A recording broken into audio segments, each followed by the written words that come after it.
São 20 horas. Muito boa noite ao Brasil, boa noite aos optometristas brasileiros. Em função do agendamento por parte do Supremo Tribunal Federal do julgamento da DPF 131, e por força de que muitas pessoas acabaram nos questionando a respeito do que é, o que não é, o que deixa de ser, tomamos a liberdade de convidar aí o professor Fábio Merger, advogado, a professora Thais, também advogada, para que a gente possa, então, fazer questionamentos e procurar entender melhor o que vem a ser a DPF 131 e quais os reflexos que ela irá produzir na sociedade brasileira, especialmente, obviamente, naquilo que diz respeito ao interesse dos optometristas brasileiros, ok? Nos faz acompanhar também nessa caminhada o Reginaldo, representando o Conselho Regional de Ótica e Optometria do Paraná, e que, de alguma forma, nesse ato também representa aí os Conselhos Regionais de Ótica e Optometria do Brasil. Ok? Muito obrigado aos senhores, obrigado, professora Thais, obrigado ao Fábio, obrigado ao Reginaldo pela sua participação. Esperamos um grande número de participantes neste evento e esta participação tem a pretensão de ser interativa. Como a gente pretende um número muito grande, disponibilizamos esta atividade no nosso canal do YouTube, o que dificulta um pouco ali a interatividade, então disponibilizamos um número de WhatsApp para que os senhores possam estar interagindo conosco. Acabo de receber a informação do presidente do Conselho Brasileiro de Ótica e Optometria, presidente de honra, o professor Ricardo Bretas, também deverá estar fazendo parte com a gente aí daqui a pouco, que ele teve lá alguns incômodos de ordem de agenda, mas ele daqui a pouco deverá estar participando com a gente também. Então, esse canal de WhatsApp está aí disponível porque nós gostaríamos de produzir interatividade com os senhores e essa interatividade vai gerar, obviamente, uma melhoria no resultado do nosso trabalho. Enviamos o convite para muitas pessoas.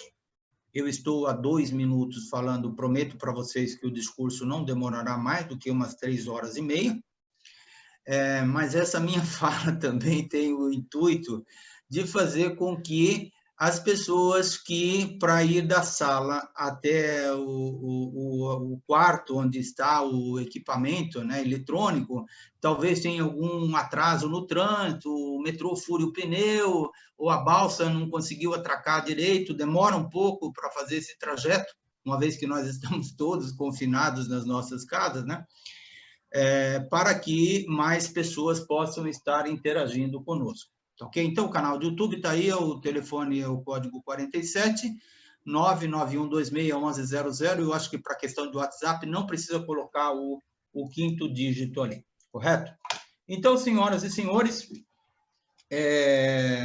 nós só ampliamos a conversa da interatividade, pedir para que os senhores e as senhoras façam uma identificação nessa mensagem de WhatsApp. Eu sou o Eliazer, da cidade de tal local, e faça a sua pergunta. Essa pergunta poderá ser direcionada a alguns dos debatedores, ou ela poderá ficar à disposição para que a mesa, então, escolha o debatedor que vai fazer a resposta, vai produzir a resposta. Quero também, nessa oportunidade, agradecer toda a nossa equipe de suporte tecnológico, suporte pedagógico, suporte jurídico, que nos oportunizou a tornar uma realidade essa demanda dos senhores e das senhoras. Ok? Antes que a gente passe a palavra aí para os debatedores, eu gostaria de disponibilizar para os senhores e para as senhoras qual é o objeto dessa nossa ADPF. Primeiro, o que é a ADPF? É a ação de descumprimento de preceitos fundamentais. Ou seja, quando um cidadão brasileiro, uma instituição, uma entidade, entende que a Constituição foi ferida, foi vilipendiada ou foi agredida em alguns dos seus preceitos básicos, e se por alguma norma legal, e se essa norma é anterior à Constituição de 88, então entra-se no Supremo Tribunal Federal com uma peça chamada DPF, Ação de Descumprimento de Preceitos Fundamentais.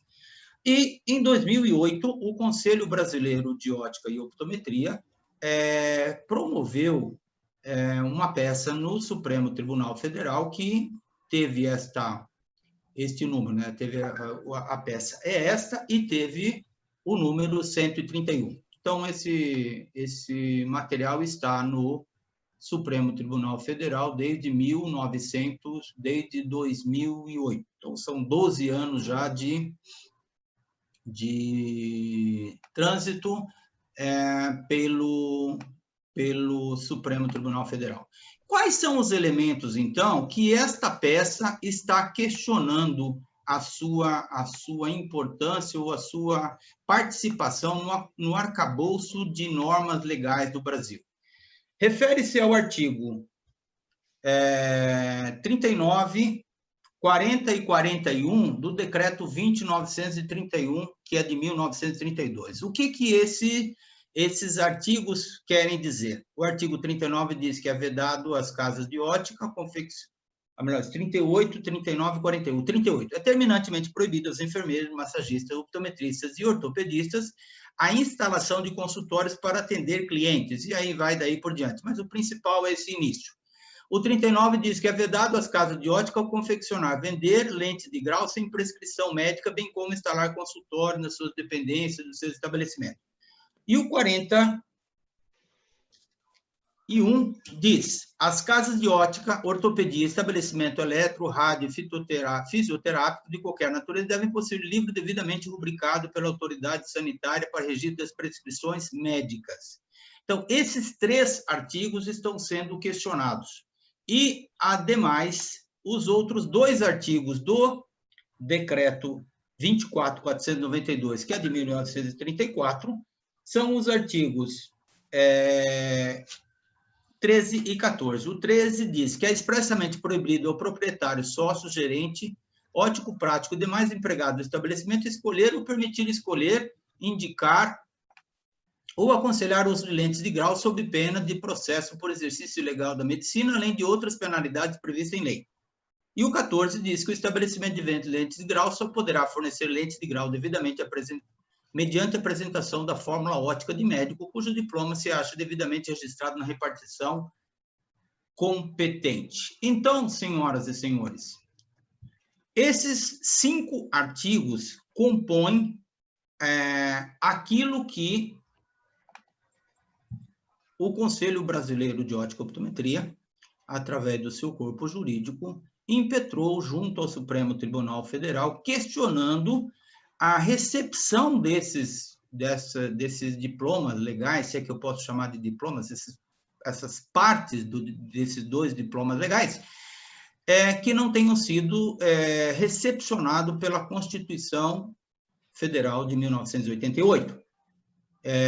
Obviamente, a gente podia listar aí o artigo 5º, inciso 13º, o artigo 170 da Constituição, mas vou deixar isso para que os entendidos no assunto possam estar se manifestando. Enquanto isso, os senhores já poderão estar disponibilizando as suas perguntas através do WhatsApp 47, esse que está aparecendo na frente da minha imagem ali, 47-9126-1100. Inicialmente, quem dos senhores gostariam de apresentar? Professor Fábio, Thaís, Reginaldo? Professor Fábio. Bom, boa noite a todos. É um prazer estar aqui a convite do professor Eliezer, estar compartilhando esse espaço com o Reginaldo, representando aqui o Conselho Regional de Ótica e Optometria do Estado do Paraná e também as outras entidades que fazem parte aí das associações que estão vinculadas ao Conselho Brasileiro de Ótica e Optometria. É um prazer também estar aqui com a minha colega, a Thaís Renata, que vai nós vamos tentar esmiuçar a questão da DPF, que é um ponto muito sensível. Os profissionais, toda vez que a DPF ela se movimenta, ficam ansiosos, ficam angustiados, porque todos nós sabemos da importância dela para o desenvolvimento da optometria em todo o território nacional.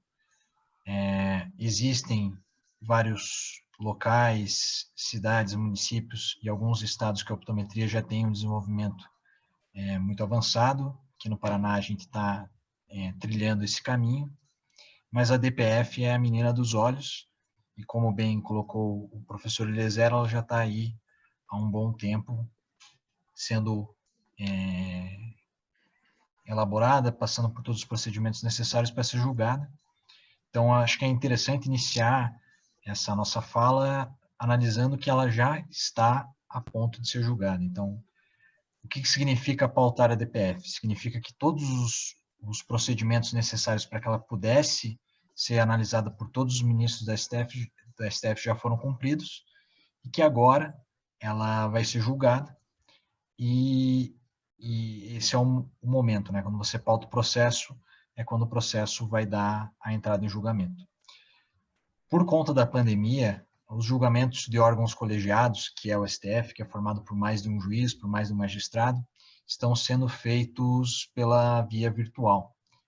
Acontece que essa via não é, pelo menos nós advogados não estamos acostumados a utilizar essa via, porque nós podemos conversar com os magistrados antes de que um processo seja julgado, podemos distribuir memoriais, podemos fazer sustentação oral, e tudo isso faz parte do ambiente do Poder Judiciário, é um direito que os advogados têm e facilita o nosso trabalho para, muitas vezes, demonstrar o nosso argumento. É óbvio que todos os ministros já foram abordados, todos os ministros têm conhecimento de qual é o objeto que está sendo julgado na DPF, mas o processo virtual ele é um pouco desumano, e essa é uma das conversas que eu estava tendo com o Dr. Fábio Cunha hoje. Inclusive ele encaminhou uma mensagem, eu não sei se chegou a todos os profissionais, mas que dentro do processo da DPF, como seria o julgamento virtual nesse momento. O Dr. Fábio Cunha teria que gravar um vídeo, esse vídeo seria analisado pelos ministros, sabe-se lá de que maneira, porque eles estariam fazendo isso como nós também estamos aqui agora, nesse momento, né, não podendo nos encontrar, e fica um pouco difícil de controlar o ambiente ou controlar os julgamentos. Até, inclusive, na sexta-feira seria apresentado o voto do ministro Gilmar Mendes, o relator, e cada ministro iria apresentar os seus votos automaticamente, individualmente, e depois sairia uma decisão final colegiada. Então, não haveria aquele ambiente de discussão que é comum dentro desses julgamentos e que nós também, nesses últimos tempos, que temos acompanhado mais o STF, estamos acostumados a ver. Aqueles debates, aquelas discussões, os votos que acabam se estendendo no tempo, e muitas vezes um julgamento que se estende por mais de um dia. Então, como é um processo que tem a sua complexidade, que discute a importância do exercício profissional de uma categoria que a gente já vem desde a década de 80 sendo estabelecida no Brasil, que já vem com um trabalho de muitos profissionais de muitos anos, com cursos que já tem muitos anos também dentro do Brasil, a gente sabe que é um julgamento que requer esse cuidado e esse prestígio, porque envolve a vida de muitos profissionais. Então, o Dr. Fábio Cunha, até conversei com ele há pouco, vai se manifestar no processo pedindo que o processo seja retirado de pauta, porque ele entende que não é a forma adequada para que ele seja julgado dentro desse ambiente virtual. Então, esse é um primeiro momento, é um primeiro aviso que eu dou para vocês. Independentemente disso, é um momento da gente refletir sobre a DPF, até porque os profissionais, se tomarem conhecimento do que significa a DPF, podem compreender melhor a importância dela para a nossa profissão. Como o professor Eliezer bem pontuou, se está discutindo ali o artigo 38, o artigo 39 e o artigo 41 do decreto 20.931 de 1932, e o artigo 13 e 14 do decreto 24.492 de 1934. Esses decretos estão sendo questionados por uma ação direta que foi protocolada diretamente no STF, que é aquilo que nós chamamos de controle concentrado porque se discute essencialmente se essa norma é ou respeita os preceitos fundamentais da Constituição, e nesse caso, o direito ao livre exercício profissional, do ponto de vista do seu objeto, especificamente, que é o exercício da profissão do optometrista. Então, essa foi a principal razão pela qual se deu entrada na DPF. Então, quais são os resultados possíveis da DPF? Um deles, o reconhecimento de que os decretos, o artigo 38, 39, 41, 13 e 14, não respeitam a nossa Constituição, que é de 1988, e que, por isso, não poderiam ser aplicáveis atualmente. Num segundo momento, poderia-se entender que os decretos estão vigentes, que eles são aplicáveis, mas que não se aplicariam aos optometristas que estão formados, porque as proibições que ali constam são de uma época muito antiga, em que não haviam cursos reconhecidos pelo MEC, pelos Conselhos Estaduais de Educação, que permitem a formação do optometrista dentro de um conceito não prático, dentro de um conceito já escolástico, acadêmico, que são os profissionais que hoje estão formados no Brasil e exercem a profissão. E, de um terceiro ponto, seria possível também que se entendesse que a DPF perdeu o seu objeto, porque sobreveio uma lei nova, que todos nós sabemos, ou quase todos nós sabemos, que é a Lei 12.842 de 2013, que é a Lei do Ato Médico. E a Lei do Ato Médico traz e produz efeitos dentro do nosso conjunto de regras aqui no Brasil, e teria já revogado tacitamente esses dispositivos que estão sendo questionados na DPF. E tem mais um ponto, que é, eventualmente, não conseguir, né, que os decretos sejam analisados, e que seria daí o desfecho contrário à liberdade profissional do optometrista, que é o que nós não acreditamos. Eu conversei com o Dr. Fábio Cunha também, ele tem um otimismo em relação a essa ação, ele trabalha nela desde 2008, ele se sente muito confortável em relação ao julgamento da DPF, mas ele entende que, nesse momento, para poder realmente acompanhar o processo como ele deveria ser, que é um ambiente de discussão, um ambiente que é possível fazer sustentação oral, ele vai entende e vai pedir que seja retirado daí da pauta. Mas são minhas primeiras considerações. Eu vou passar a bola acho que ou para o Reginaldo ou para a doutora Thais, e daí a gente vai complementando.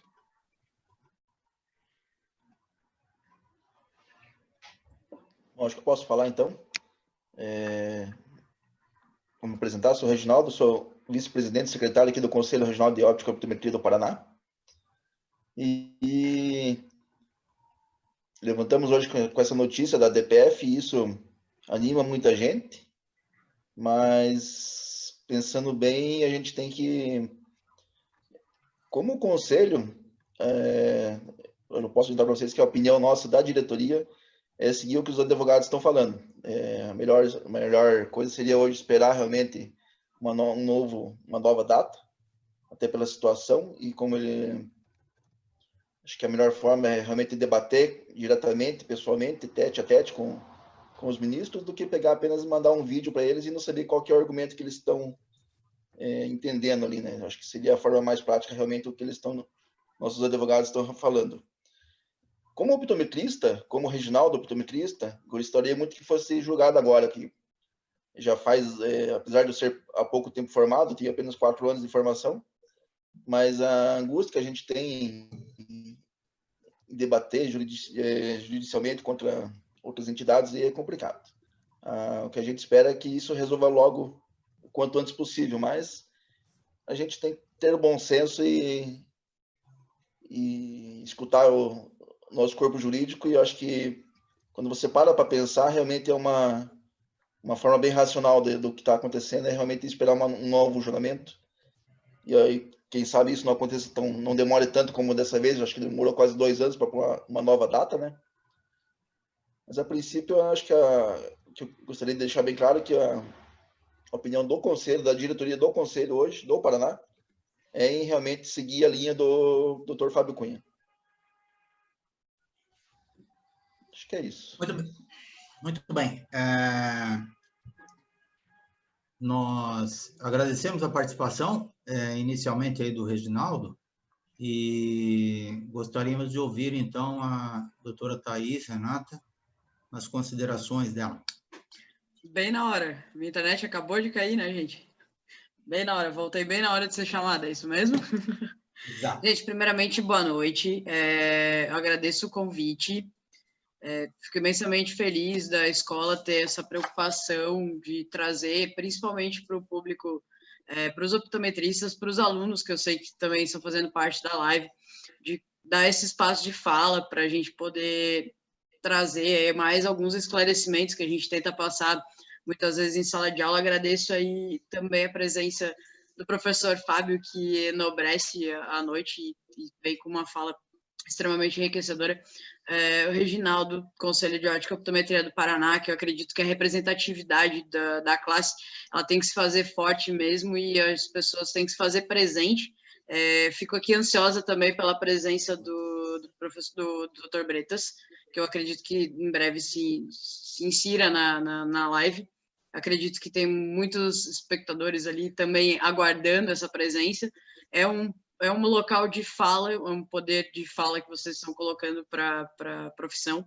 Então, é o momento de se discutir. Como disse o Reginaldo, até a parte que eu não tinha caído, foi surpresa, as pessoas acordam e, de repente, temos aí uma movimentação na DPF. Como bem disse o Fábio, quando a DPF se movimenta, ela causa um frio na espinha das pessoas, porque você não sabe se ela vai ser jogada para frente ou se ela realmente vai ser pautada, né? E nós temos aí a pauta, e como bem esclareceu o professor Fábio, pautou-se, obviamente, temos aí uma movimentação e aguardamos os próximos, eu não digo que os próximos 4 pontos, porque, né, dos resultados, como o professor Fábio bem colocou para todos aqui, expôs, nós não aguardamos o último resultado, né? A gente espera que não. Nós temos aí os nossos 3 possíveis resultados a serem discutidos, que seria o ganho de causa, a interpretação e a perda do objeto. Nós estamos discutindo, sim, dentro do decreto de 1932 e o decreto de 1934, qual é preceitos, quais são os preceitos que eles estão descumprindo com relação à Constituição. E a gente precisa lembrar que de 1930 até 1938 nós temos um período gigantesco e que precisa ser debatido. E uma das coisas que nós precisamos priorizar, como o professor Eliezer pontuou, temos garantias e direitos fundamentais, que realmente vai super contra o que está colocado ali no artigo 38, 39, 41, né, mas ali destacado 41 do decreto de 32, e aí a gente visualiza aí o decreto de 1934, os artigos 13 e 14, que confrontam de uma forma bastante violenta, forte, a Constituição. E a gente observa aí, no primeiro momento, que precisa realmente a classe fazer parte de estudo, dessas pessoas estarem hoje acompanhando a live, ter essa notificação, esse poder de fala, esse esclarecimento que está sendo colocado para todos, e reconhecer, então, que essas leis anteriores, elas são incompatíveis com o próprio desempenho da profissão, e também observar que nós temos uma média acima de 183 países, não só Brasil, né, mas países, outros países que reconhecem os benefícios da optometria no auxílio e prevenção da saúde visual. Então, é extremamente importante, e eu começo a minha fala pedindo aos interessados, a quem é da classe, que faça barulho nesse momento, que realmente mostre a sua surpresa e que realmente mostre a importância da sua profissão e utilize das suas redes, principalmente, já que estamos todos falando por conexões, né?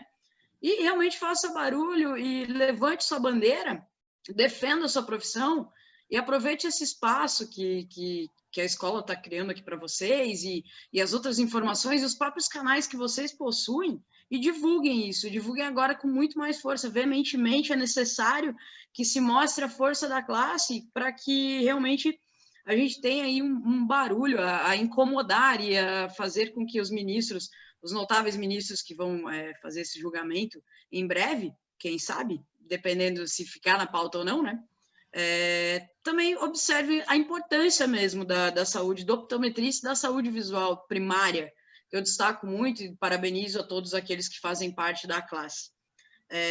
Com relação aos pontos de decisões, a gente sabe que vai afetar todos os órgãos se isso realmente vier a acontecer, né? E que aquilo que vocês mais temem, eu falo para as pessoas que realmente estão acompanhando a live nesse momento, que são muitos deles nossos alunos, alguns inseguros, alguns ainda com pouco conhecimento a respeito, aquelas pessoas que vocês mais temem, as autoridades que vocês mais temem, uma vez definida essa decisão, vocês não vão temer eles vão poder desobedecer essa decisão advinda da ação. Então, extremamente importante entender por que se retirar ou por que se trabalhar em cima desses artigos que o professor Fábio já destacou, o professor Eliezer já colocou. Não quero me tornar repetitiva nas colocações e até aproveitar os próximos questionamentos, mas destacar a importância, saber por que uma receita não precisará talvez necessariamente vir de um membro da classe opositora. Não quero citar especificamente para não dar muita audiência também, mas coloco para vocês aqui as prescrições seriam necessárias. Então, assim, é extremamente importante observar os artigos 38, 39, 41, 13, 14 de ambos os decretos, e a gente vê essa movimentação da ADPF e entender vocês, profissionais da área da optometria, o quão importante nesse momento é vocês fazerem barulho, pedir para que isso realmente aconteça, pedir para que isso seja visualizado, né, que isso se movimente.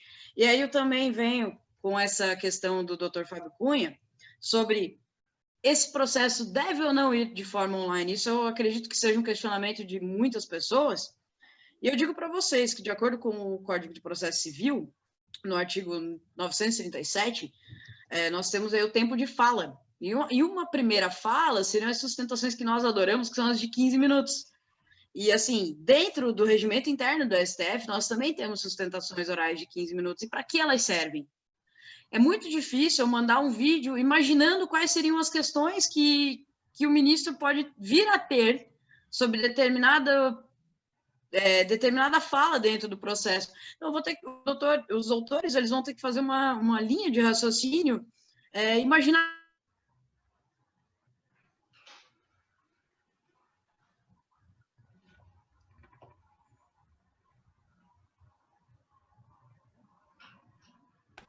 Pelo visto, tivemos uma queda aí do sinal da professora Thais. Vamos aproveitar isso. Posso fazer uns... Por favor, professor Fábio. Bom, enquanto a doutora Thais não volta, eu vi até, estou acompanhando aqui no YouTube, eu vi que algumas pessoas fizeram uma pergunta, né? Acho que teve até um comentário comentando que a DPF pode voltar a ser pautada e demorar. Existe uma expectativa de que ela volte à pauta o mais breve possível, assim que seja possível também serem feitas sustentações orais. Então, existe um acompanhamento próximo que está sendo feito da DPF, existem umas expectativas, como eu comentei, que são expectativas de que durante a próxima gestão da presidência do STF... Opa, a Thais voltou. Então, só estou concluindo aqui, Thais, está muda. Estava falando, Voltei, galera. Thais, Desculpa. Não, sem problema. Que existe uma expectativa do Dr. Fábio Cunha e do CBO, que assim que o presidente Luiz Fux assuma o STF, a ADPF seja pautada. Então, é uma expectativa E a gente fica na torcida de que, Na torcida. com o novo presidente, esse processo que já está há muito tempo lá parado, que ele volte à pauta o mais rápido possível. Lembrando que depende dessa questão da sustentação presencial. Até a Thaís estava falando sobre isso, foi bem o momento que interrompeu, Thaís, não sei se você pegou, foi quando você estava explicando da importância da sustentação oral. Daí eu passo a bola para você continuar. Primeiramente, gente, desculpa, né? A gente não manda no tempo, a internet aqui deu um probleminha. Advindo do tempo mesmo.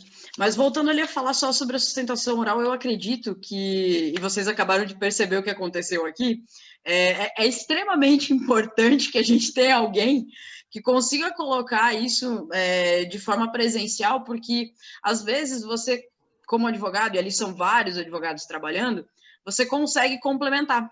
E na sustentação oral, você consegue puxar a sua linha de raciocínio e entender qual foi a dúvida e complementar aquela lacuna de conhecimento.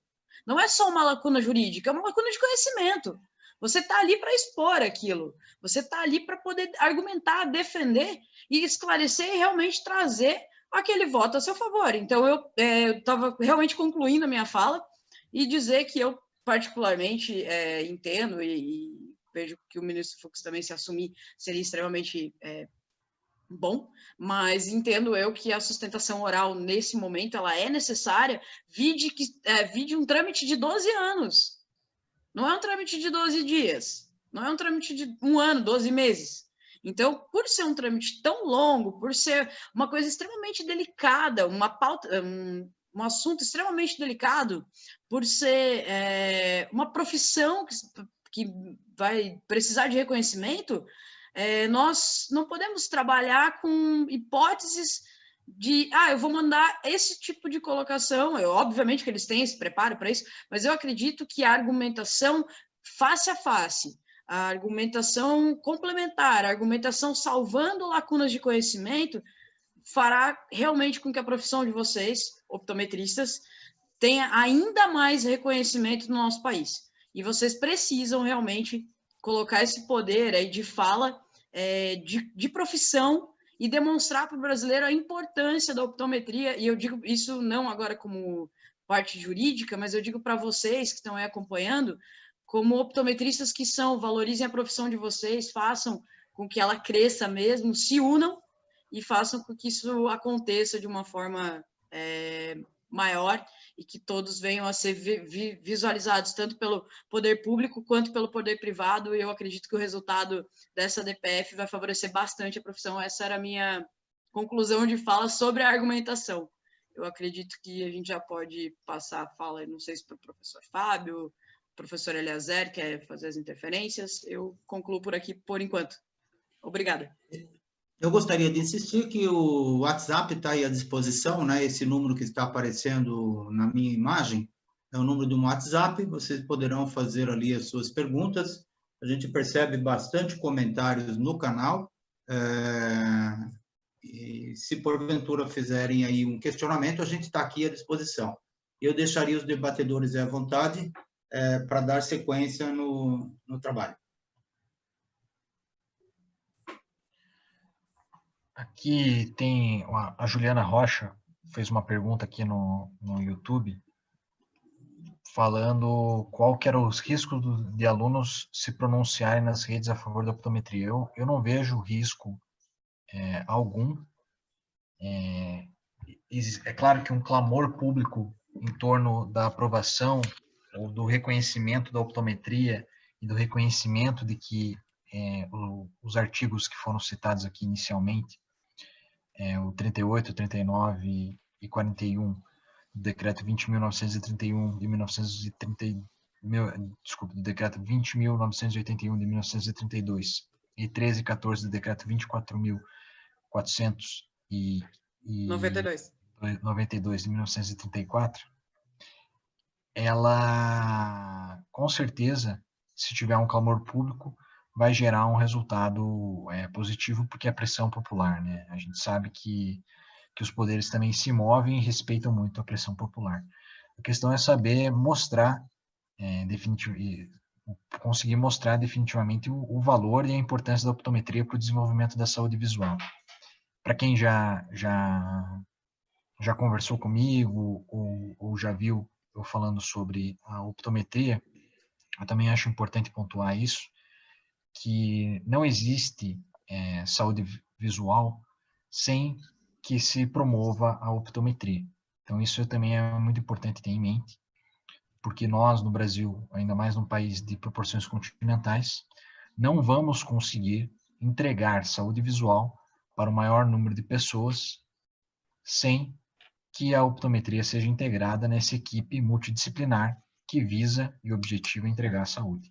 Então, acho que isso é importante ter em mente. Então, a ADPF não é só importante para os óticos e também para os optometristas, como também é importante para toda a população do nosso país, porque são eles também que vão ser privilegiados em poder contar com os serviços dos profissionais optometristas de uma forma mais livre, de uma forma mais consciente e, com certeza, se a optometria hoje já está muito avançada no Brasil, ela vai avançar e muito mais rápido a partir do momento que ela tiver a segurança jurídica que todos nós esperamos que venha com a ADPF. Então, acho que isso é importante também pontuar. Se a gente pode fazer aí um resumo dos questionamentos, muita gente está preocupado, Thaís e Fábio, quanto tempo poderia levar para que fosse novamente pautada a decisão, né? De certa forma, o senhor já respondeu isso, professor Fábio, mas eu gostaria que o senhor reforçasse em função dos questionamentos que a gente está vendo aí no canal. Por favor. Certo. Bom, existe, claro, uma expectativa de que ela seja julgada o mais rápido possível, mas a DPF ela entrou em pauta as últimas vezes foram em 2017 por 2 oportunidades e infelizmente nessas oportunidades ela não foi julgada. Existe um sentimento do Conselho Brasileiro e do Dr. Fábio Cunha de que será muito mais fácil que ela tramite até por conta do tempo, né? Ela já se esgotou, não é uma das ações talvez que tenha já o seu maior tempo de vida no STF. Então existe um sentimento que na próxima presidência do Supremo Tribunal Federal que as coisas caminhem. A gente precisa também entender que desde 2016 até hoje o STF tem sido super demandado para atender demandas de N tipos. Então, a gente viu que eles sofreram pressão em relação aos processos que envolviam a cúpula do PT, a gente viu que várias outras discussões super importantes estiveram ali na pauta do STF e isso consome o tempo do tribunal e, com certeza, por isso, a optometria acabou ficando um pouco para trás. Mas, claro, passando-se essa questão da pandemia, o horizonte é de tranquilidade, assim como antes dela já víamos que tudo seria mais rápido e mais fácil. Então, reestabelecendo o cotidiano normal do STF, sem sombra de dúvidas, é uma ação que deve estar entre as primeiras a serem julgadas.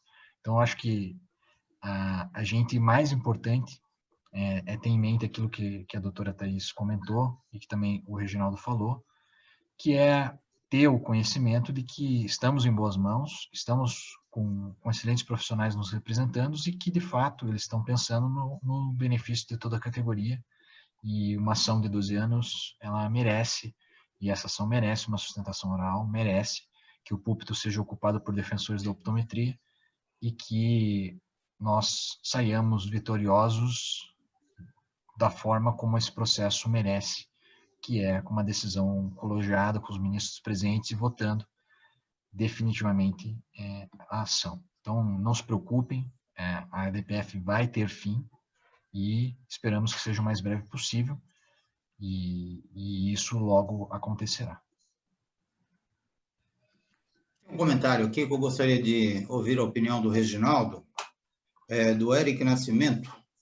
Acho que nas redes, imagino, sociais, temos que focar nas filas de espera para uma mera consulta no SUS. Nisso, a população apoiará os optometristas. Qual a sua opinião a respeito, Reginaldo?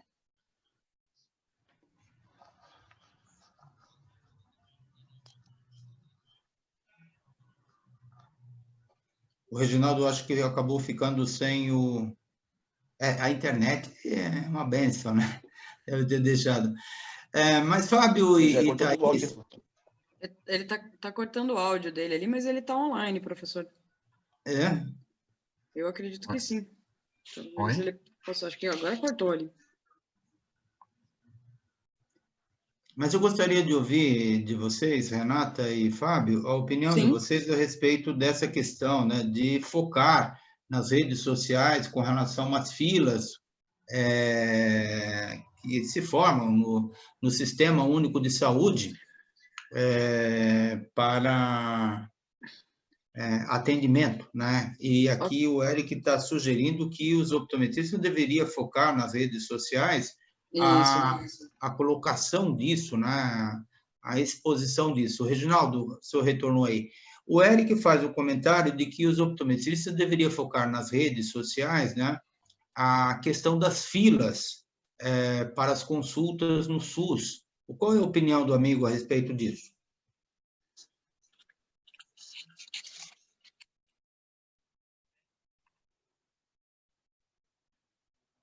Decididamente, a internet não quer ajudar o Reginaldo. Reginaldo, seu som está travado, Reginaldo.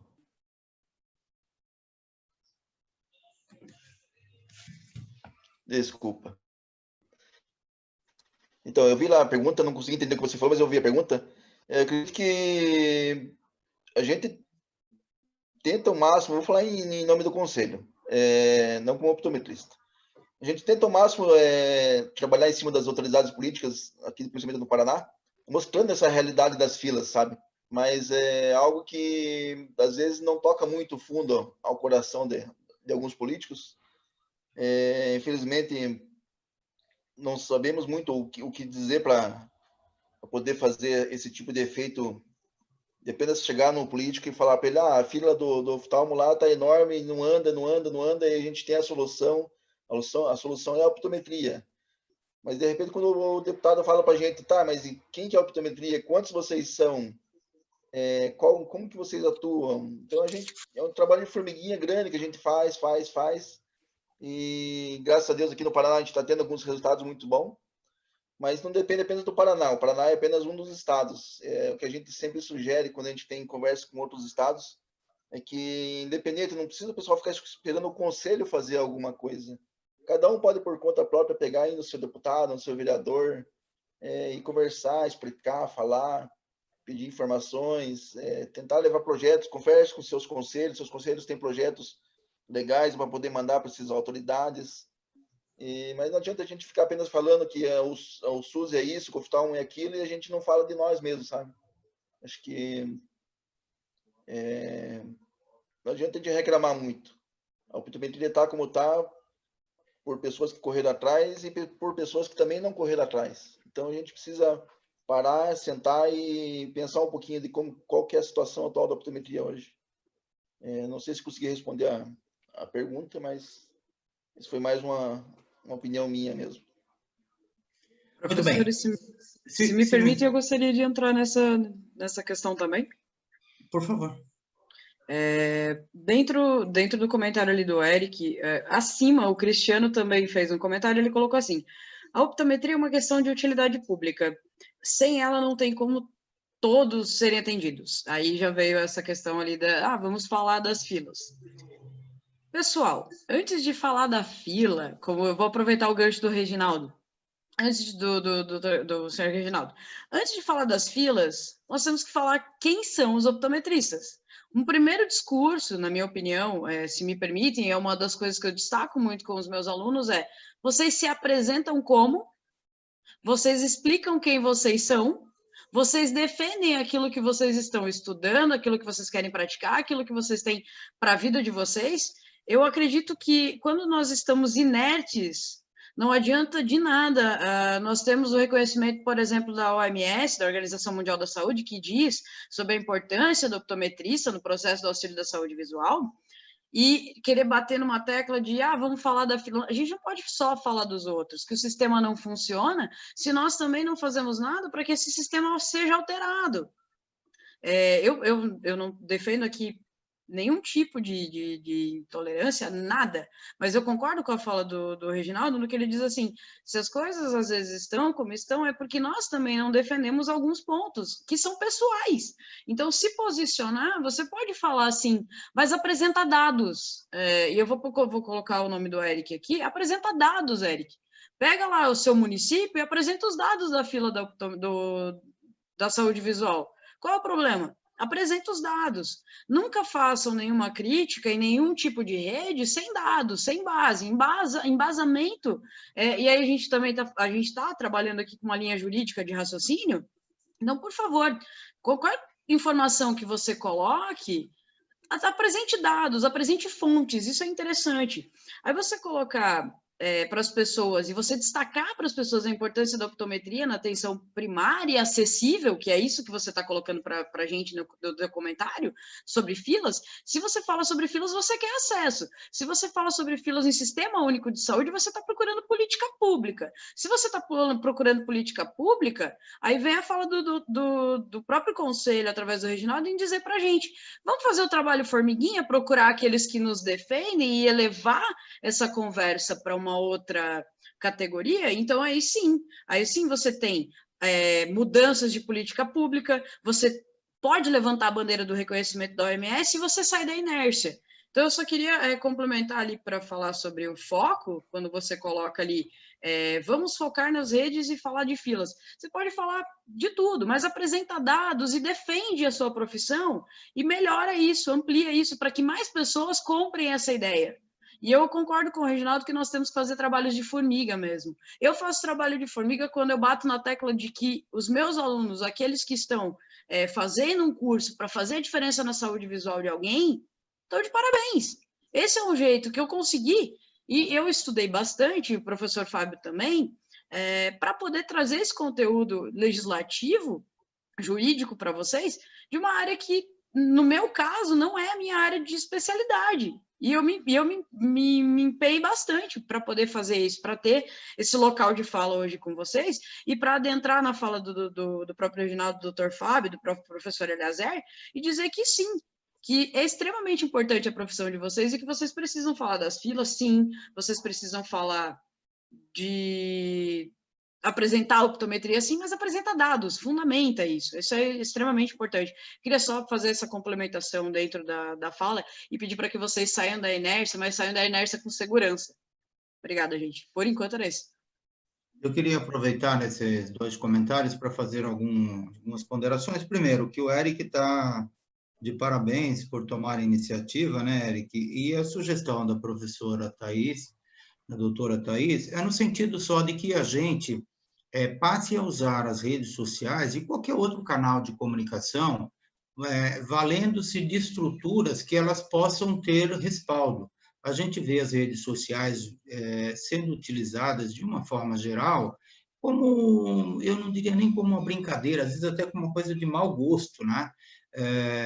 Onde as pessoas disseminam o ódio, tal, falam coisas sem fundamento, tal. Então, é interessante, realmente, essa questão de provocar, botar foco nas filas, mas, como bem disse a doutora Thais, que a gente o faça de forma fundamentada. Eu quero aproveitar a fala do Reginaldo para agradecer. Nós temos uma visão, eu não sei se distorcida, ou uma visão obtusa em relação à política, né, partidária. Se a gente passar a fazer uso da política da forma adequada, produz bons resultados. Nem todos os políticos são da estirpe que o senso comum projeta sobre os políticos.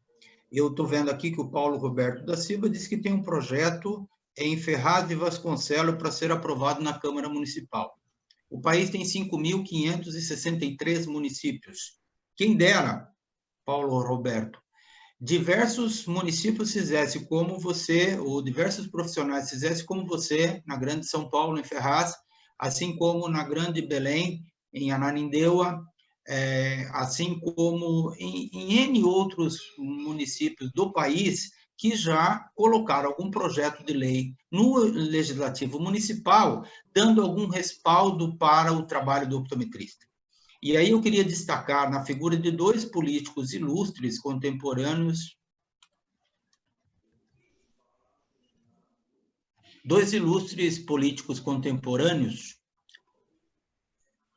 A minha internet, por um acaso, deu um break, né? Poxa vida. Pelo visto, voltou a minha internet ou ainda não? Voltou, aqui tá ok. Voltou, professor, tá ok. Voltou, tá ok. Tá. Então, eu queria fazer menção a dois políticos contemporâneos, entendeu? Que muito orgulha para nós, profissionais, os políticos. E eu vou falar desses dois políticos, eu não sei se tiver mais alguém aí na plateia que sejam, podem, por favor, se manifestar através do WhatsApp, aí a gente faria até questão de apresentar, muito possivelmente, a assessoria desses políticos que eu vou falar, devam estar assistindo a essa live, que é, no caso, o Bispo Fernando em Campinas, que está fazendo um trabalho fantástico a respeito da optometria, tem movimentado a cidade de Campinas e servido como espelho para muitos outros municípios do país o trabalho fantástico que o Bispo Fernando está fazendo ali na cidade de Campinas.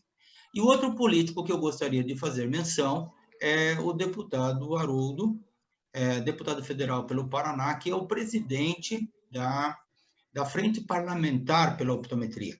A Frente Parlamentar é um instrumento do Congresso Nacional para criar blocos em defesa de alguns setores. Tá? E, no caso, o deputado Haroldo Martins é o deputado que é o presidente da Frente Parlamentar em defesa da optometria no Congresso Nacional.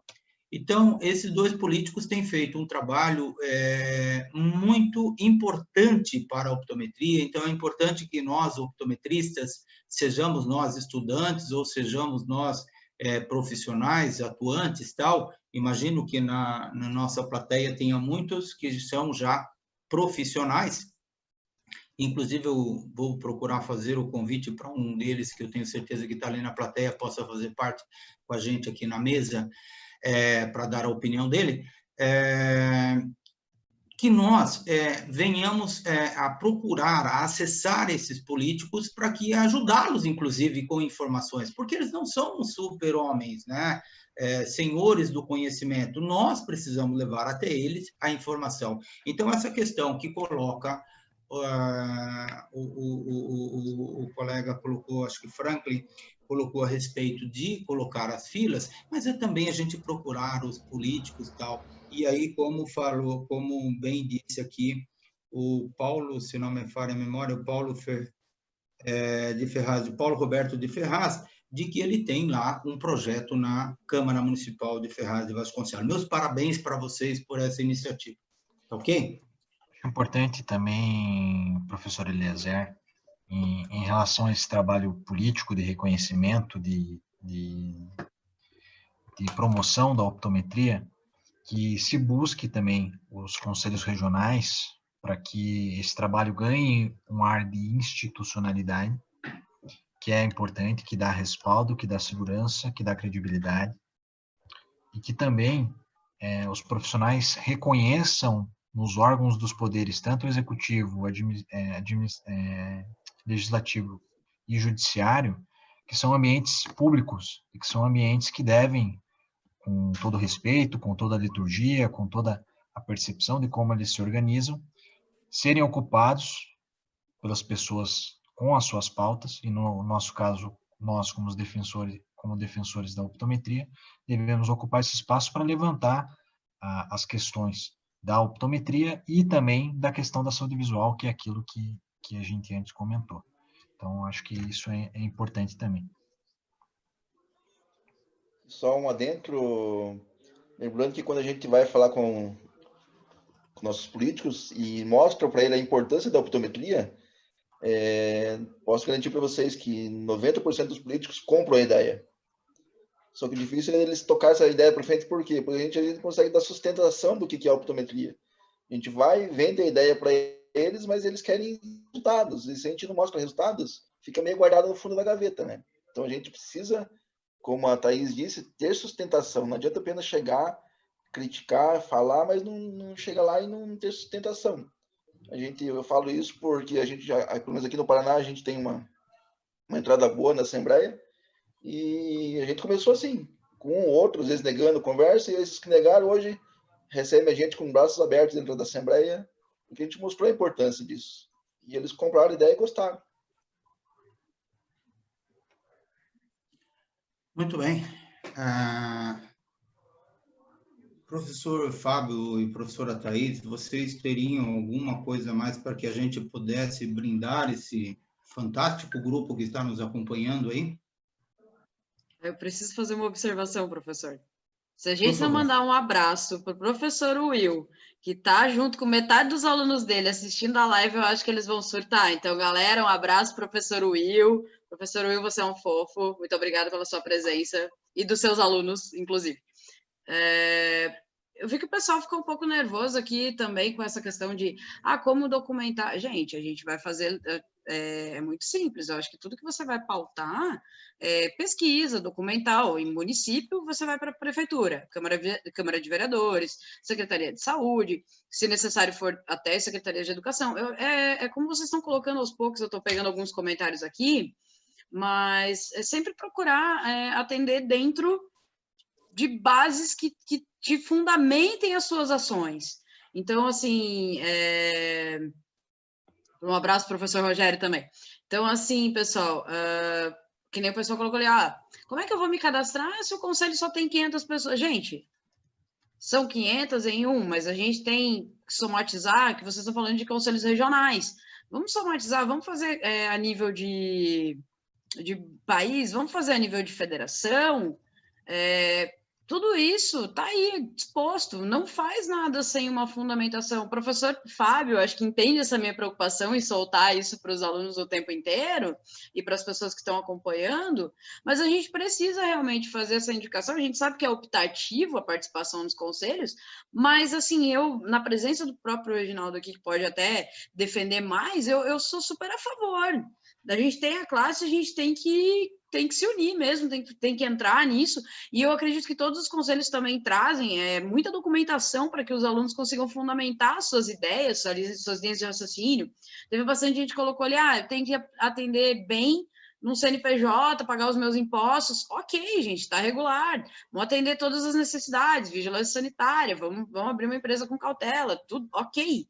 Mas eu digo para todo mundo que desde um CNPJ precisa estar fundamentado, a documentação tem que estar ali presente. E eu até... O professor Eliezer falou, tem mais alguma coisa para comentar? Eu jogaria um pouquinho a bola para o Reginaldo, talvez, o professor Fábio também, para a gente ainda dar mais uma frisada no quão importante é você ser um integrante hoje, e, né, de ser um membro fazer parte dos conselhos também. E outra coisa que o pessoal comentou aqui, né, eu estou pegando os comentários ali, professor, é que o pessoal está um pouco assim, mas a gente veio aqui para falar de um processo, gente, para ver ali os artigos, como é que vai influenciar. A regulamentação ela vai ser a posteriori, não vai ser uma coisa já. Então, porque eu vi um pessoal desesperado aqui com relação e o meu diploma? E agora? O que eu vou fazer? Então, assim, são assuntos que eu acho que a gente pode dar uma pincelada, mas não é momento, e não é uma coisa que compete dentro da DPF, que seria legal, acho que falar um pouquinho ainda de associados, soltar alguma coisa sobre as diplomações, que eu acredito que não é o momento ainda da gente já estar visualizando uma regulamentação, a gente primeiro está visualizando como é que vai ficar, para depois ainda sair uma legislação específica. O doutor Fábio pode falar melhor sobre isso, e eu acredito que foi os assuntos que eu peguei aqui, que eu acho que seria legal a gente dar uma pincelada, não sei vocês, mas eu acho que seria legal a gente comentar sobre essas coisas. Eu gostaria de alguma coisa, Fábio, um pouco objetiva. Deve ser Leandro, porque está Eandro Lopes, deve ser Leandro Lopes. Uma vez reconhecida a optometria pelo STF, a gente talvez devesse até fazer uma observação, né, que não há uma competência do Supremo Tribunal Federal de reconhecer profissão, mas uma vez acatada o pedido da DPF, né, os senhores creem que haverá caminho para a realização de exames optométricos dentro de ótica? Gostaria de ouvir a opinião dos senhores.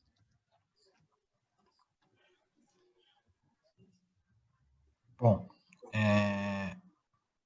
só deixando a ponta solta ali que a Thaís levantou, uma eventual regulamentação é um processo distinto desse da DPF e vai demorar muito tempo para que ele venha a acontecer, certo? Então, é um processo e, naturalmente, vai ser reconhecida a optometria da forma como ela existe no país, independente do tipo do diploma. Claro que vão ser estabelecidas regras para isso, que não convém discutir elas aqui, mas isso vai ser discutido com toda a categoria e tá ok. Em relação a atendimentos dentro de óticas, isso é algo essa é a pergunta. Isso é algo que vai ser discutido aqui também dentro do Brasil, certo? Porque nós vemos que a optometria se desenvolveu nos Estados Unidos e em outros países da Europa dentro da ótica. Então, eu também, nas minhas exposições que faço em relação a essa situação, eu lembro que a tirada da optometria ou do optometrista de dentro da ótica faz com que se perca a noção da ótica como uma casa de saúde. Então, talvez seja por isso que nós vemos em alguns grandes centros urbanos a banalização do comércio do óculos e a falta de percepção em relação que é um bem de consumo vinculado estritamente à saúde. Não é igual vender outros objetos, não é igual vender uma bola de futebol, não é igual vender uma coxinha, não é igual vender uma latinha de coca. Então, essa correção histórica, que também deve acontecer com a promoção da optometria, que é essa distância entre a percepção do estabelecimento óptico como estabelecimento de saúde, provavelmente possa ser corrigida com a promoção da optometria, de uma boa optometria e de uma optometria reconhecida, forte, com segurança jurídica, e também o que todos sonhamos e trabalhamos por isso, que é uma optometria regulamentar, que as regras democraticamente devem ser discutidas entre toda a categoria. E mais um ponto que a Thaís levantou que eu gostaria a complementar é que os conselhos se tornaram os espaços democráticos e legítimos para que os profissionais interessados em participar da promoção da profissão participem. Então, por mais que existam ainda distorções dentro do exercício da profissão, por mais que existam distorções em relação ao comércio óptico, os conselhos são os ambientes legítimos para que isso se discuta e para que as soluções sejam promovidas. Então, acho que é importante ter isso em mente também. Eu me permitiria dar a opinião como optometrista e não como mediador aqui agora do processo, quando o Leandro faz a pergunta a respeito do caminho para a realização de exames optométricos dentro da ótica. Eu imagino que seja Leandro. Eu gostaria de dar, como eu disse, a minha opinião como profissional, né? Eu vejo dois caminhos para a gente debater essa questão. Uma questão é cultural, né? Eu vejo e entendo a defesa que é feita em relação à optometria dentro da ótica. Talvez o maior dos defensores disso seja o próprio Ricardo Bretas, que infelizmente parece que teve lá um outro probleminha, não conseguiu comparecer. Mas dá conta o seguinte, e a completa razão nesse postulado. O indivíduo entra com o problema e sai com a solução. Então, nesse aspecto, eu concordo gênero, número e grau, e como disse o professor Fábio, diversos países no mundo é assim que ocorre, é assim que funciona.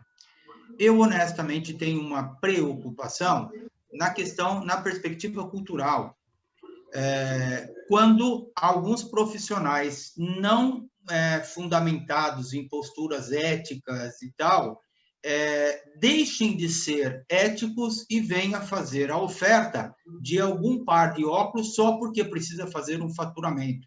Então, nessa perspectiva, Leandro, eu vejo algumas preocupações. E se eu tivesse que defender, eu defenderia que em alguns anos, quando nós optometristas nos dessemos conta da importância nossa para a sociedade e, em função dessa importância, a gente passasse a agir Com uma postura ética mais estruturada, eu defenderia com unhas e dentes o cliente entrar dentro da loja com o problema e sair com a solução. Porque você, como optometrista, faz o melhor dos seus trabalhos. Se o ótico que for aviar aquela fórmula ótica, ele não tomar o mesmo cuidado que você, que como optometrista, teve na execução do seu trabalho, tudo vai por água abaixo.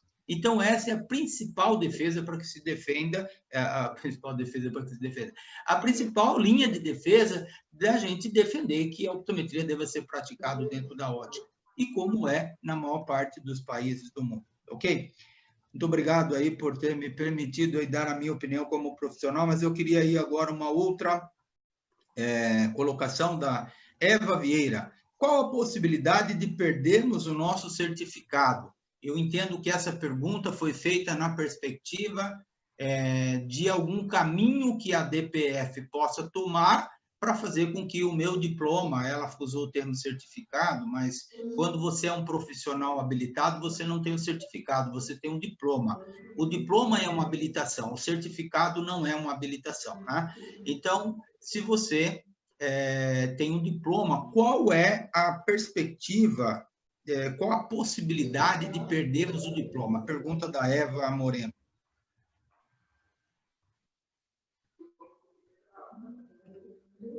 Professor, perdeu o seu áudio no final da sua fala. Vou repetir a pergunta da Eva. Qual a possibilidade de perdermos o nosso diploma em face desse julgamento? Existe essa possibilidade? Não, não existe porque são órgãos distintos, primeira coisa, né? Os diplomas, eles são emitidos pelo Ministério da Educação e Cultura e não seriam afetados a sua validade jurídica e a sua estabilidade por conta dessa decisão. E não se discute o aspecto do nível de formação, do nível do profissional dentro da DPF. O que se discute, na realidade, é, sim, se aqueles decretos de 1932 e 1934 podem ser aplicados hoje em dia. Então, eu acredito que essa discussão a respeito do diploma não se encaixa dentro da DPF. Qual a sua opinião, doutora Thaís? Como eu já tinha feito uma análise em conjunto ali também, não, por ser órgãos distintos, a gente não perderia a validade.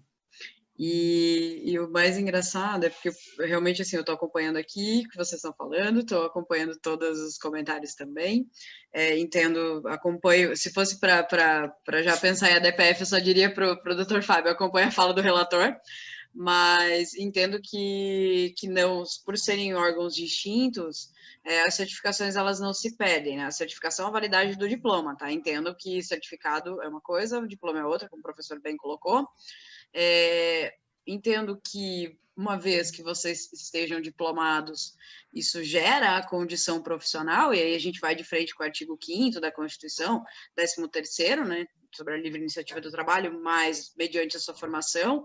Não se esqueçam de que temos aí uma carga que foi previamente determinada para que isso aconteça, então eu só venho corroborar e acompanhar a fala do professor Fábio e entender que são órgãos distintos, que um não desmerece, não vai desvalidar o outro, e que não existe essa possibilidade, até porque se num pior cenário, vislumbrássemos o pior cenário, nós teríamos aí uma longa demanda jurídica a acontecer. No pior cenário do exemplo, perdemos a DPF, isso foi uma discussão que tivemos hoje de manhã, inclusive, professor Eliezer, uma conversa que tivemos, perdemos a DPF, a profissão não existe mais, então, independente de certificação, mas aí nós teríamos uma outra demanda jurídica resultando de conflitos entre todas as faculdades, universidades, escolas técnicas, escolas, todo aquele corpo docente, corpo discente que está ali para fornecer conhecimento, então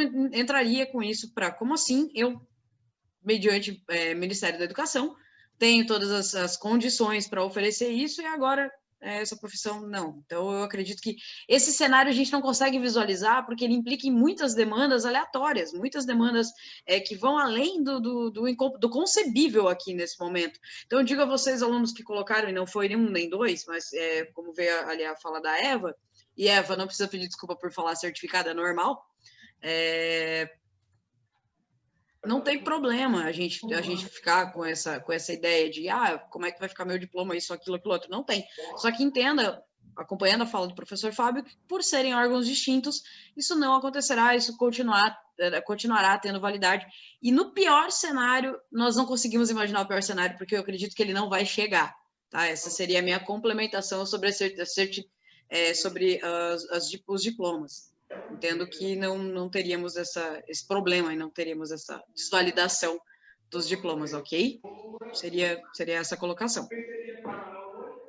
Seria esse o meu entendimento. Muito bem. Estamos a 1h10 debatendo aqui sobre a questão da DPF 131, que foi pautada para julgamento no dia 19 de junho.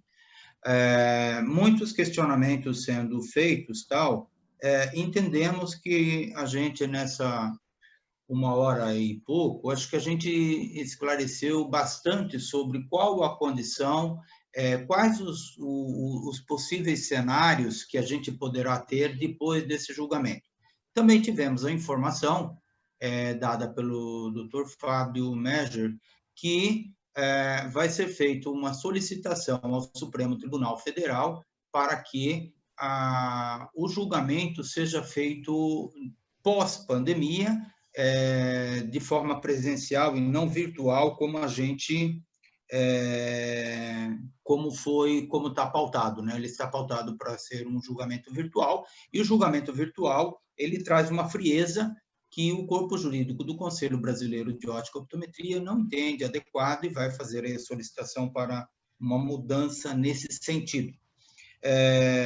Gostaríamos de reforçar essa questão, tentando tirar da condição técnica aí do juridiquês, mas a pergunta da Eva me dá a entender o seguinte: escuta, se esse negócio der problema, vou perder meu diploma?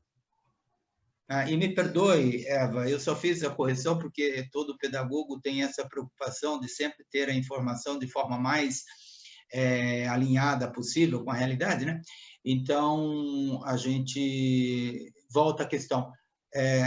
Existe a possibilidade? O que eu entendi da fala da doutora Thaís e do doutor Fábio é que, se porventura esse cenário de tudo der errado, vai criar um imbróglio jurídico monstruoso. Por quê? Porque o direito adquirido, ele não pode ser usurpado. E aí, como ficaria, então, né, a estrutura jurídica, uma vez que as pessoas têm o direito a trabalhar, porque os cursos que fizeram nas universidades, nas escolas técnicas, nas faculdades, foram autorizados pelo país, pelas leis que regem as relações estabelecidas na sociedade. Então, eu, por exemplo, tenho um diploma de optometrista. Então, se tudo der errado na DPF, eu perco o meu direito ao meu diploma, a Constituição vai ser desconsiderada no seu artigo 5º, lá que diz que eu tenho o direito de trabalhar, o artigo 170, que vai falar da livre iniciativa, etc. Então, é isso mesmo. Então, se tudo der errado, mesmo assim, eu tenho o direito de brigar para continuar o meu trabalho. É isso? Aí a pergunta para o Fábio e para a Renata.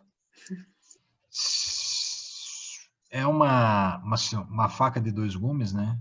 Porque a DPF ela vai dar aquilo que nós chamamos de efeito erga omnes, que é a aplicação em todo o território nacional. Então, o diploma ele vai continuar sendo válido, a pessoa vai ter direito adquirido, certo? Isso não se altera, porém, ela vai ter uma dificuldade de que ela vai estar num ambiente em que a optometria vai sofrer maiores restrições. Então, isso seria as consequências negativas. Mas não é esse o principal ambiente ou o principal espaço de discussão ou, porventura, a lógica que a gente está aplicando em relação à DPF. Por quê? Porque nós não estamos tratando de uma questão que está alheia à ciência, nós não estamos tratando de uma questão que está alheia ao desenvolvimento da técnica e dos cuidados de saúde visual no mundo.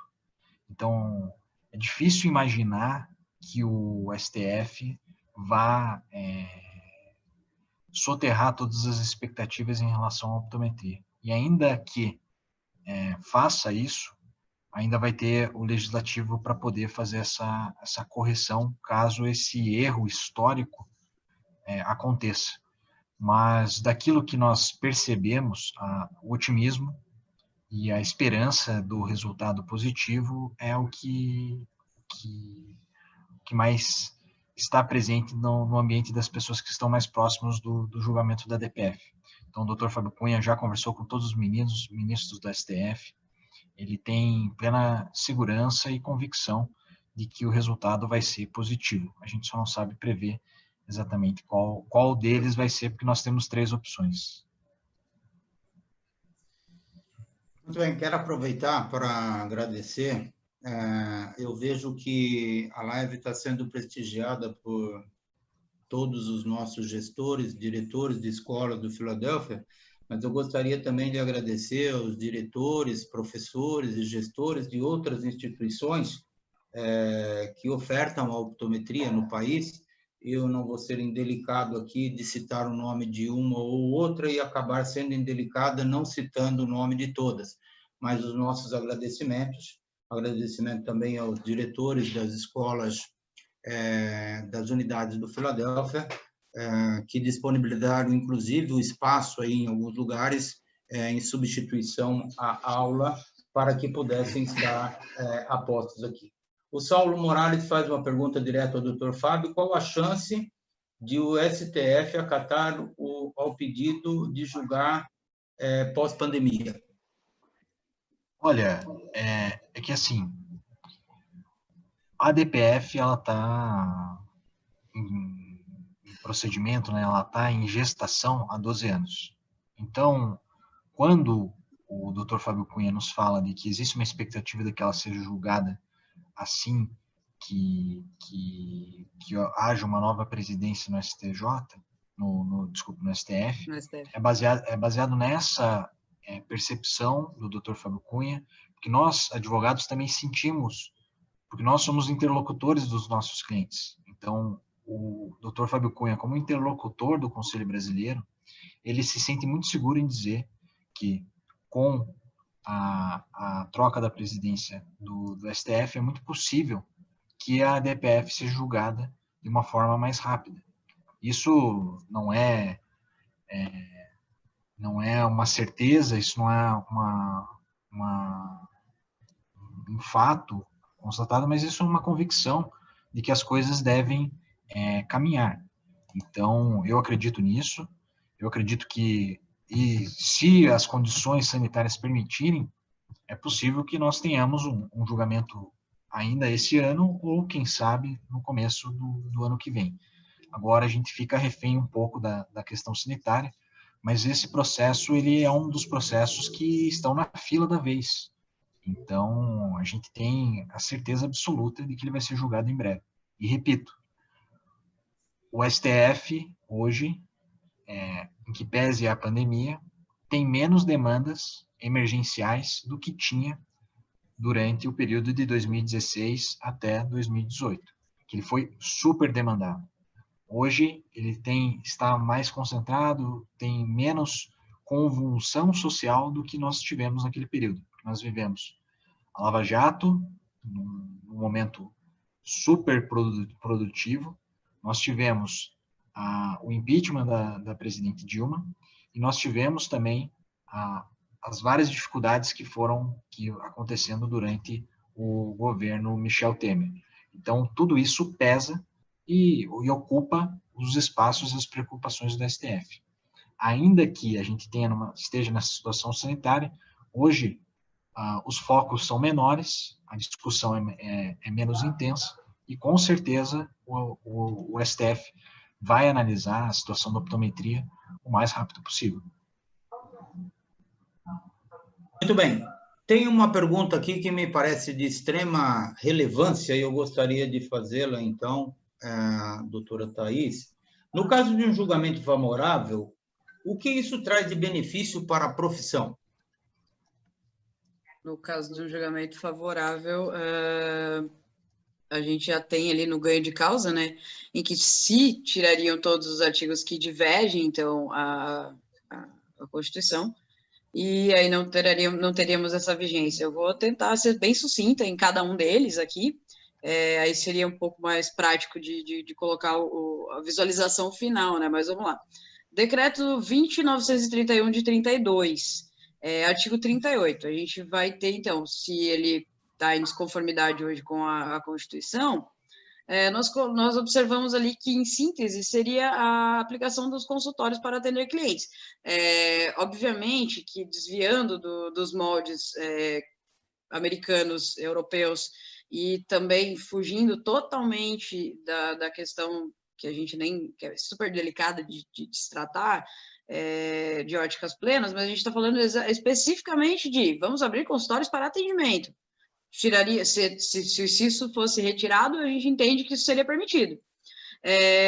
Artigo 39. A confecção ou venda sem a prescrição, ele abre uma colocação ali para médico. Então, qual que é a ideia? Que você teria a possibilidade, isso da primeira parte vamos lá para a interpretação literal, né, gente? Aula de legislação, quesitos interpretativos aí, interpretações de lei. Vamos colocar aqui, prescrição médica delimita a não prescrição do optometrista. Então, retira-se esse entendimento, porque se existe no artigo 5º a possibilidade da execução do seu trabalho mediante comprovação de formação, então você teria a possibilidade de efetuar a receita. E ainda diz assim, instalar os consultórios médicos nas dependências. A gente tiraria tudo isso e colocaria só a aplicação dos consultórios de acordo com o artigo 38. E ainda sobre o artigo, que para mim o artigo 40 e o 41, apesar do 40 não estar destacado, ele não fazer parte do pedido, o 41 ele fala sobre os artigos sem as prescrições médicas. Então, a gente retira e teria a prescrição optométrica também. Então, essa é a primeira ideia de ganho de causa para não vai existir isso, então, automaticamente, as permissões são essas. Esquece o decreto de 1932, vamos falar do decreto de 1934, que é o 24.492. Artigo 13, exercício legal da medicina, né? Ele dá a entender sobre o exercício legal da medicina, sobre as indicações. Aí ele fala lá de indicar, aconselhar, em que, qual é a ideia? Se implica ali também em você não poder trabalhar com essas indicações porque você não pode receitar. Ponto. 2 artigos que devem ser compilados dentro dessa análise do artigo 13, né, no meu ponto de vista. O primeiro deles é o artigo 282 do Código Penal, em que implica realmente você exercer ilegalmente uma profissão como se médico fosse. E num segundo momento, se a gente está falando aqui sobre indicações, a gente vai ter que cuidar também, então, com o Código de Defesa do Consumidor, em que você nunca poderá, daí vai ler lá do artigo 1º até o artigo 10º, mas especificamente o artigo 6º do Código de Defesa do Consumidor, em que você não deve tirar o direito de escolha do seu cliente. E, obviamente, que eles estão destacando o artigo 13 por conta da receita médica. Então, você vai retirar isso dali, vai colocar, vai ter a receita optométrica também sendo validada para você poder fazer esses aconselhamentos e indicações por ter esse conhecimento técnico ou tecnicista ou bacharel, né, independente de onde vem o seu conhecimento, para que você, como optometrista, possa fazer receita e fazer essas indicações, sugestões de uso de acordo com a necessidade do seu paciente. Artigo 13 do decreto de 34. Artigo 14, na minha opinião, a gente olha novamente a questão do fornecer somente com receita médica, fazer as aviações somente das receitas médicas. Então, corta-se isso, inclui-se o optometrista aí com base, por exemplo, no princípio da isonomia, no princípio da igualdade, que é o que a gente bate dentro das ações de descumprimento de preceito fundamental, que é o que a gente está discutindo aqui. Então, aí eu bato nesses 5 artigos que seriam realmente o conteúdo do processo, trago isso de uma forma um pouco mais sucinta, tentando evitar um pouco o juridiquês também, para não ficar muito pesada a fala, mas de uma forma bem sucinta seria essa visão. Eu não sei se deu para entender ali sobre o que, se ganhar a causa, você tem então a aplicação e a possibilidade do trabalho do receituário, da possibilidade mais, obviamente, que atendendo todas as condições sanitárias, né, pessoal? Da abertura dos consultórios com uma maior segurança, e lá na frente, aí a gente, coisas distintas, porque para vocês não confundirem, nós estamos tratando exatamente de uma ação. Nós não estamos falando da regulamentação ou de uma criação de lei de regulamentadora, pessoal. Só para deixar claro com algumas coisas que eu peguei de comentário ali, tá? Nós estamos falando especificamente desses pontos. Retirando isso, a gente já tem aí, e vocês conseguem basear, e até o professor Fábio pode reforçar minha fala, em que vocês não estão trabalhando dentro de uma profissão ilegal, nós temos embasamento jurídico para mostrar a legalidade da profissão. Nós não temos uma regulamentação específica, e que isso fique bem claro. São coisas distintas, e nesse momento estamos discutindo uma ação. Essa ação, se tiver ganho de causa favorável, ela vai gerar bastante visibilidade, ampliando a capacidade laboral do optometrista, ok, nesse sentido, principalmente com relação, no meu ponto de vista, eu acredito que é o entendimento de várias pessoas, inclusive de alguns juristas, na aplicação efetiva das prescrições, que é a razão de ser, eu acredito, da maioria do desenvolvimento do processo aí, entre você fazer e chegar no final da sua consulta com a prescrição e auxiliar mesmo a saúde visual da população, independente daquele a que você esteja tratando. Esse é o meu ponto de vista, eu acredito que... Deixa o professor Fábio tomar uma água, senão é sacanagem, porque ele pediu para ele falar agora, né? Mas eu passo a palavra para o professor Fábio, porque eu acho que no ganho de causa a gente tem esse entendimento de melhoria de condicionamento de trabalho, ok? E eu queria abrir um parênteses sobre pessoal que está fazendo o curso, gente. Não se preocupa, segue no curso, vai até o final, vai dar tudo certo, assim, 99,9% de certeza de que vocês vão ter um futuro brilhante, um espaço de trabalho que está se construindo mais ainda, apesar de termos um processo aí que estamos discutindo agora de 12 anos. Entendam que tudo que está acontecendo para você que ainda é estudante é só uma segurança de que quando você terminar, a tua profissão ela já está 10 vezes mais à frente do que quando você entrou, e eu acredito que vocês que têm o gosto por isso e que ainda vão se emocionar muito dentro da profissão, e os profissionais mais experientes da área sabem do que eu estou falando, vocês vão ver que vale a pena continuar seguindo os estudos e que essas diplomações que vocês vão receber tá tudo ok e vai dar tudo certo, tá, gente? Só precisava abrir esse parênteses, porque eu vi bastante gente colocando isso ali. Mas com relação ao processo, ganhou a causa, gente, na minha vã filosofia aqui, se é que eu posso colocar alguma coisa, dizer para vocês que realmente uma das maiores importâncias vai ser relativa à prescrição, aos consultórios, e a gente vai ter aí uma maior visibilidade de vocês como profissionais atuantes da saúde visual e da saúde primária e dos olhos, e principalmente da atenção primária acessível com relação à visão. Então, essa é a minha ideia, até um pouco romantizada do processo da ADPF, mas é isso que eu visualizo. No ganho de causa, eu tenho uma esperança um pouco maior também, tá, gente? Então, essa é a ideia. Professor Fábio, se tu puder continuar, agradeço. Claro. Vou tentar ser bem sucinto em relação a isso. Caso haja o ganho de causa em relação à ADPF, os profissionais vão poder trabalhar tranquilamente. É um pouco diferente do que era antes, porque você vai ter uma estabilidade maior, você vai ter uma segurança maior, então, consequentemente, você vai ter também uma atuação maior dos conselhos e uma fiscalização maior em relação ao exercício profissional. Os conselhos não serão ainda autárquicos, né, não terão poder de polícia, poder fiscalizatório, mas os conselhos vão ser mais atuantes. Até eu vi ali a pergunta do Saulo. Saulo, não existe a possibilidade do STF entender que vai julgar forçado na sessão virtual, tá? Porque o que acontece? Por mais que muitos tribunais já viessem a adotar algumas sessões virtuais, sempre que o advogado demonstra interesse que não seja na sessão virtual ou que vá realizar sustentação oral, que ele saia da pauta virtual e passe para o procedimento físico. Então, a partir do momento que o Dr. Fábio começa a se manifestar nos autos, com certeza ele vai voltar à tramitação normal. Isso podem ficar tranquilos. Então, outra pergunta ali do Rogério Hasegawa, não, a DPF não discute os dois tipos de formação, não discute se um ou outro. O que ela discute é se os decretos hoje podem ou não ser aplicados de forma idêntica como eles eram aplicados em 1932 e 1934. Então, esses são os pontos. Professor Eliezer, o teu som tá mudo. Eu creio que essa fala do Dr. Fábio responde muitos questionamentos aí a respeito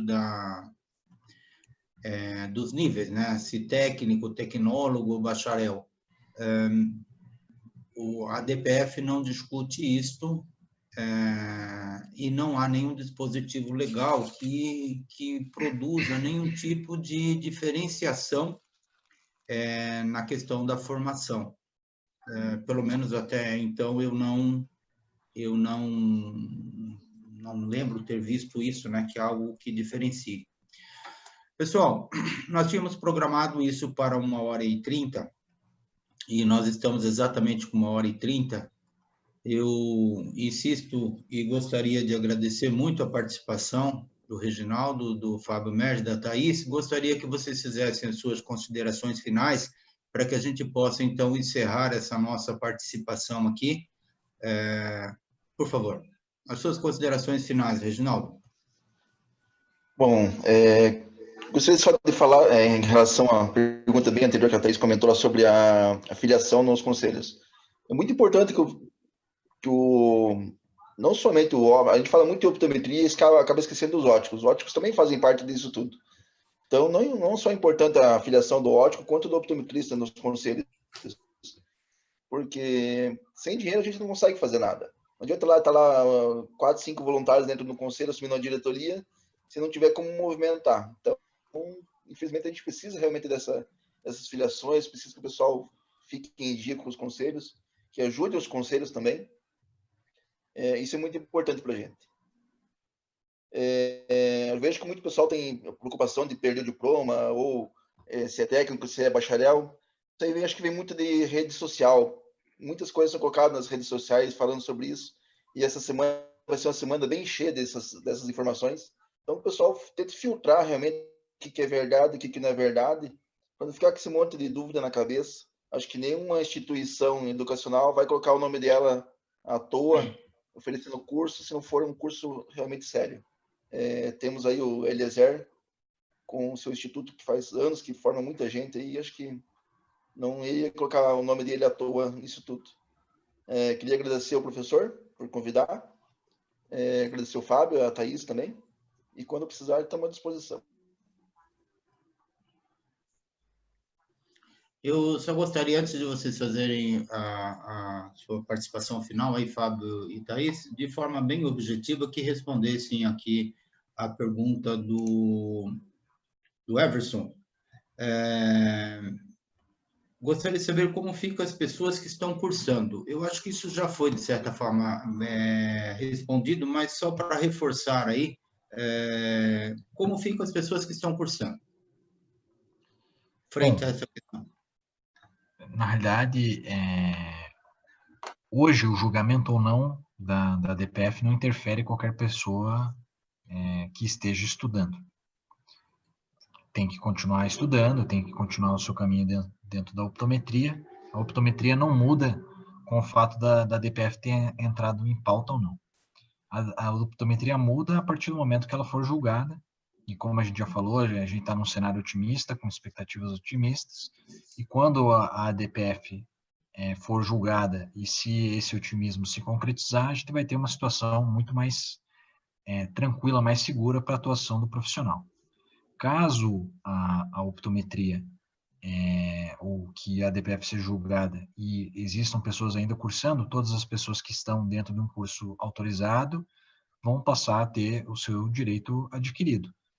só aquelas pessoas que passem a cursar, talvez depois da DPF ter sido julgada, que daí a gente precisa entender, porque também as escolas vão continuar tendo as suas autorizações, porque elas são autorizações que duram alguns anos. Então, isso daí é uma discussão que vai surgir, mas não interfere em nada. Mas eu acredito que a gente precisa pensar na DPF com um resultado positivo, por várias das coisas aqui que eu já mencionei, que é o cenário favorável. Então, é isso. Thaís? Sim, eu entendo da mesma forma. Vejo que os alunos que estão ainda estudando, como você já foi, acho que a gente já bateu bastante nessa tecla ali, foi bem explorado isso.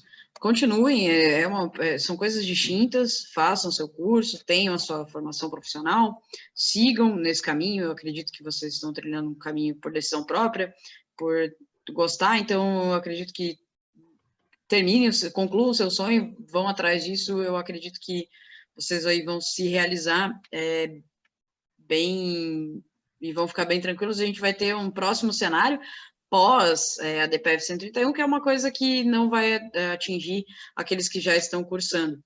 Eu queria aproveitar, só para antes da gente terminar, professor, você fez uma pergunta, mas assim, o professor Will colocou uma perguntando ali, quais ações podemos ter de modo imediato para ajudar nesse ativismo, seja nas redes sociais ou de modo mais presencial, para influenciar em uma decisão favorável? Pessoal, eu acho que o primeiro caminho é buscar as redes oficiais que já se manifestam, os conselhos, Conselho Brasileiro, os e-mails, esses conteúdos que vocês já recebem de fontes oficiais e transmitir, ou mesmo colocar lá os seus próprios destaques da importância da CBO. Eu acredito que muita gente aqui conhece da importância da optometria, da importância do técnico em ótica, aquele videozinho chamado Os 3 Os dos Olhos, quem não conhece é só colocar nesse mesmo canal de transmissão que a gente está utilizando aqui, divulga, explica para as pessoas, fala. Isso vai fazer com que a optometria seja mais latente na mente das pessoas. Automaticamente, isso tem uma certa influência. Apelos populares têm influência em pequenos atos. Então, assim, como auxiliar, frisa mais, fala mais, busca fontes oficiais, reposta, curte, compartilha, manda e-mail, manda no grupo do WhatsApp, utiliza as redes para aquilo que realmente é importante. Eu acredito que essa é uma forma efetiva, professor Fábio, não sei se... Aí já não, foge um pouco da minha ossada, eu sei um pouco de marketing digital, mas não muita coisa, então a gente está aqui mais para falar do jurídico, mas assim, procurem pessoas que tenham essas influências aí, pessoal da optometria que tem uma quantidade X de seguidores em algumas redes, busca essa galera, divulga, fala, eu acho que é um momento de fala, mas coloca dados, apresenta dados. Professor Fábio, se puder auxiliar só para a gente responder essa, eu acho que é legal deixar isso respondido. O principal é a gente ter acesso à informação. Então, sempre que você puder registrar qualquer situação que denote a importância de que a optometria seja promovida, se você tiver acesso à Secretaria de Saúde do teu município, se você tiver acesso a inúmeras pessoas que estão na fila de espera para atendimento de saúde visual, tudo isso, quando você vai somando, vai demonstrando a representatividade. Então, o que nós buscamos fazer dentro do Conselho Regional de Ótica e Optometria é filtrar o maior número de informações possíveis para poder utilizar esses dados. Independentemente disso, existem dados do IBGE, existem dados do Conselho Brasileiro de Oftalmologia, existem inúmeros dados já disponíveis sobre a falta de atendimento de saúde visual. Então, a questão é ter eles compilados, às vezes isso não é fácil, mas você consegue sim achar essas informações e ainda que você não as encontre, você poderia pedir através de pedidos de informação para os órgãos públicos pertinentes. Outra coisa, Fábio, acho que o pessoal às vezes tem medo ou às vezes não tem nem como ideia de como colocar esses dados para aparecer esses dados.